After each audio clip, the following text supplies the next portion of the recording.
2026-cı ilin istehsalat təqviminə əsasən, may ayında Azərbaycanda qeyri-iş günlərinin sayı açıqlanıb.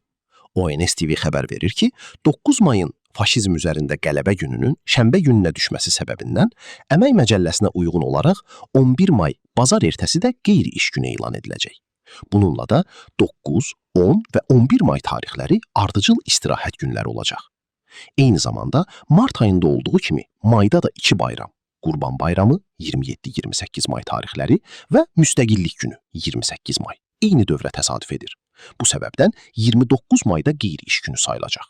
Beləliklə 27, 28, 29 may tarixləri ilə yanaşı 30 və 31 may həftə sonu da istirahət günləri olacaq.